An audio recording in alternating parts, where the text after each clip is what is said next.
Welcome to Module 3, After AI, Double Checking and Deleting. This is where AI moves from a tool to something that directly impacts decisions. In this module, we'll focus on how to validate outputs before they're used, how to detect subtle errors that are easy to miss, and how to manage what happens to your data after it's been used by the model, and how to build habits that allow teams to use AI safely and consistently over time.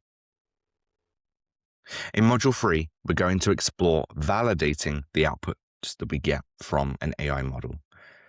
Our approach of trust but verify the information that we get, and we have a checklist to support that, and why this matters. We're going to talk about the deletion dilemma and how that applies to the models, data hygiene rules that we can apply, creating a culture of safe AI in the workplace, and we'll use some golden rules to support that. We'll talk about responsible experimentation, and we're going to wrap up Module 3 with a practical exercise to tie everything nicely together. And then in Module 3, we're going to actually wrap up the module with what you can do. One of the most important mindset shifts when working with AI is understanding how it generates answers. One of the most important mindset shifts when working with AI is understanding how it generates answers. AI produces the most likely response based on the information available to it. It is very good at doing that, but it is not verifying the correctness in a way that a human would. And that means it can deliver answers with a very high level of confidence, even when those answers are completely incorrect, or if context is missing, the AI might fill those gaps with plausible assumptions. It may oversimplify complex finance language or misinterpret specific terms within an agreement or a contract. And importantly, it typically won't flag uncertainty unless you ask it to explain it explicitly. In finance, this has become a real risk because errors often look reasonable. They don't stand out as obvious mistakes, and even the smallest inaccuracies can have a material impact on the decisions that we make when relying upon an output from an AI model. So keep this key principle in mind. Confidence does not equal correctness. You should treat every AI output as a draft from a junior analyst, something for you to review and validate before it's used to make decisions. To manage this risk, you need a consistent validation approach, and we're going to talk about a simple checklist here that you can use to support that validation. First, you're going to start with the extremes. Check the largest and smallest numbers, because this is where we'll often see the errors show up first. Next, we want to verify any negatives and conditions that are applied. AI frequently drops or misinterprets words like not, which can completely reverse the meaning. So make sure it's actually understood the negative conditions with what you have provided it. And then we're going to validate key drivers. So if we're asking it to do calculations or summarize data, has it truly understood exchange rates, totals, assumptions that we've made that really underpin the quality of the output that we're looking for? And finally, apply the rule of three. Pick 3 data points within the output and trace them back to the source. And if even one of them is wrong, you should assume that the entire output needs to be reviewed. Now, this isn't about checking absolutely everything. It's about checking the right things. And why does this matter? Well, at this stage, the question is not whether AI has answered your question. The question is whether the answer is ready to be used. Different outputs carry different levels of risk, as we saw earlier in Module 2. Drafting and assisting are relatively low-risk tasks. Analysis and explanation are much higher risk. Recommendations and decisions have the highest risk category. So before acting on any output, ask yourself these 3 questions. Would I sign off on this number? Can I explain it to leadership? And can I trace it back to the source data? And if the answer is no to any of those, the output is not ready to be used to make decisions. Let's talk about the deletion dilemma. Another critical risk that we need to be mindful of is what happens after our interaction with the AI is complete.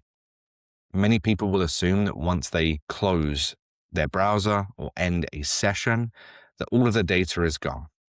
And that's not always true.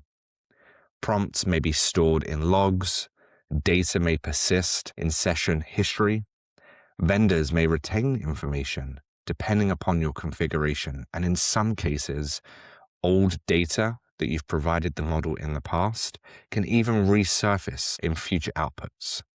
So the risk here is not just what happens while you're using AI, it's what remains after the fact. Let's talk about data hygiene rules that we can apply. To manage all of the risk that we've been discussing in Module 3, you need to have strong data hygiene practices. First, you can start by disabling your chat history and model training wherever possible. Avoid treating AI tools as a storage system. You should think of them as temporary workspaces, not long-term repositories. Make sure that you're removing outdated or invalid data so it doesn't get reused by the model incorrectly. And make sure you're regularly reviewing tool settings and permissions within your LLM to ensure that they align with your company's policies. And let me ask you, when was the last time that you checked your LLM settings and permissions? Something to think about. The guiding principle here is simple. If the data shouldn't persist, make sure it can't. Now let's talk about creating a culture of safe AI in the workplace. At this stage, the biggest differentiator is no longer the tool itself, it's how teams use that tool. Safe AI adoption is ultimately behavioral. It's about what becomes standard practice across a team. And high-performing teams don't treat validation as optional. They build it into their workflow. They don't just accept outputs from their LLM of choice. They question them. And importantly, they create an environment where those errors can be shared and learned from, rather than hidden or tucked away. They also define clear boundaries. What is AI appropriate for? Perhaps there are scenarios where you need a deterministic output, and maybe AI isn't the right approach to solve that specific problem. Where does human judgment need to take precedent? Without that clarity, usage becomes inconsistent and the level of risk increases. The best teams move beyond one-off prompts. They build repeatable workflows and document what works. Over time, this creates sort of an AI playbook that others can follow. The key takeaway here is this. Confidence doesn't come from the tool itself. It comes from the process that you build around the tool, before, during, and after. Let's talk about some golden rules that we can apply. And by the time you reach this point, the goal is no longer just safe AI usage. It's about decision quality output. So these golden rules are focused on what ensures that what comes out of AI can actually be used. First, validate before you trust. Every output should be reviewed before it's used in any meaningful way. Second, trace the numbers back to the source. And we really discussed this in Module 2. If you can't explain where a number came from, you should not be using it. Third, focus on the drivers, not just the outputs. Make sure you're validating things like rates, assumptions, and totals.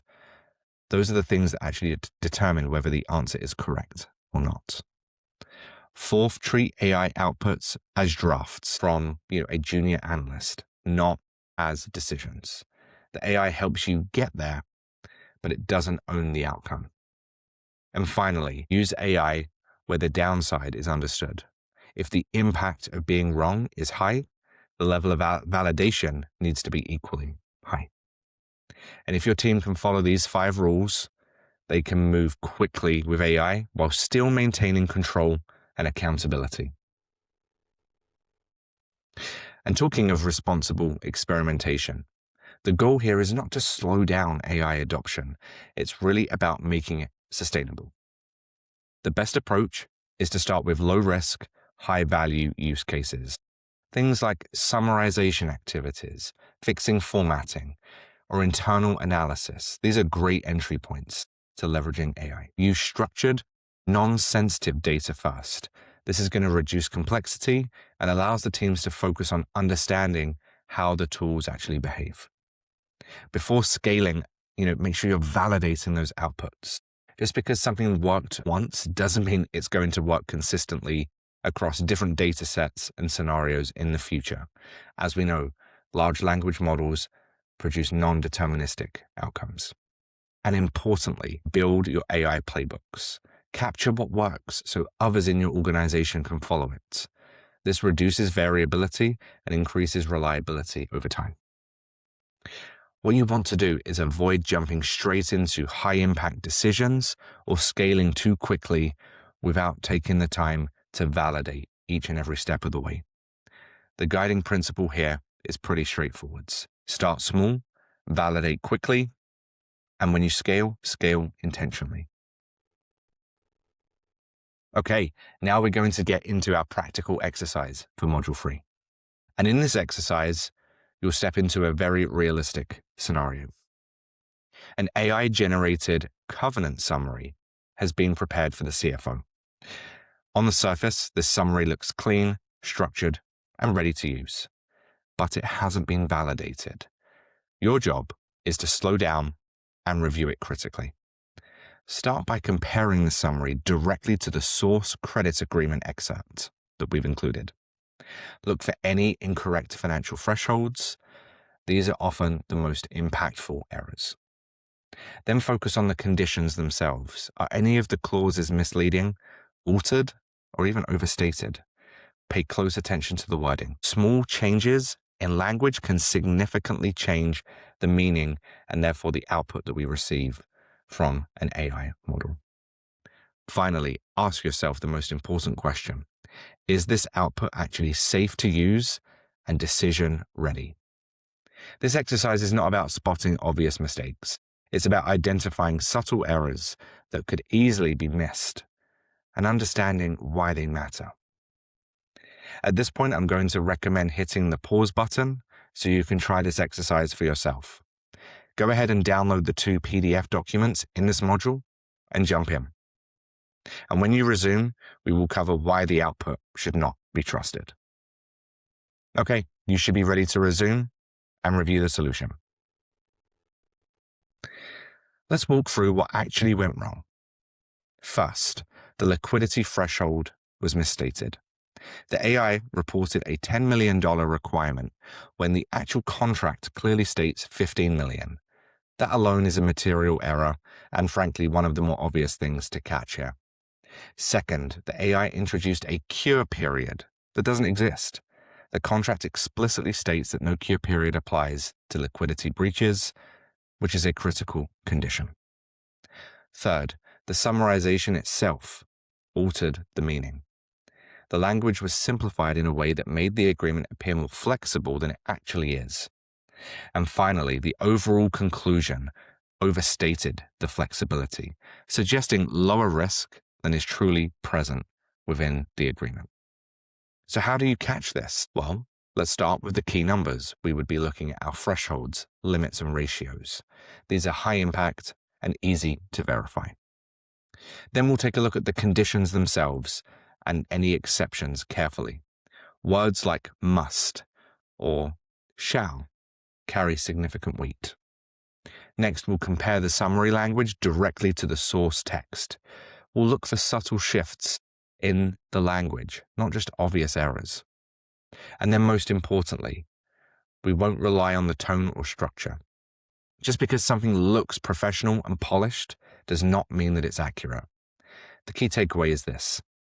The output was polished, but it was not decision ready.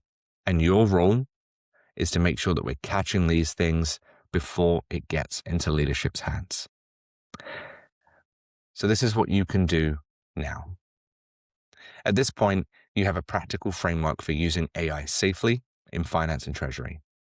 You know how to prepare data, remove risk, structure your inputs, trace your outputs, and validate results before they're used. You also know how to determine when something is truly decision ready, which is one of the most important judgment calls in the whole AI space. The key is not to treat AI as a shortcut to decisions, but as a tool that accelerates analysis and insights. And when paired with this discipline process, AI becomes an incredibly powerful tool. Without that, it's only going to introduce risk. The goal is simple. Use AI for speed and support, but you need to continue to maintain control, consistency, and accountability in how the AI is applied. Now we're going to recap everything that we've learned in Module 3. And in this module, we explored how to manage our data after working with AI. We looked at how to validate AI outputs before they impact financial decisions. We looked at how to identify subtle errors in summaries, calculations, and interpretations, how to manage data retention and prevent sensitive data from lingering in our AI tools. And then we got into a practical exercise, our covenant summary critical review. Coming up, in our last chapter, we are going to do a recap of the 3 modules in this course and tie them back to the learning outcomes that we set out to achieve back in our course introduction. Congratulations, you have successfully completed this module. Thank you. I will see you in the next one.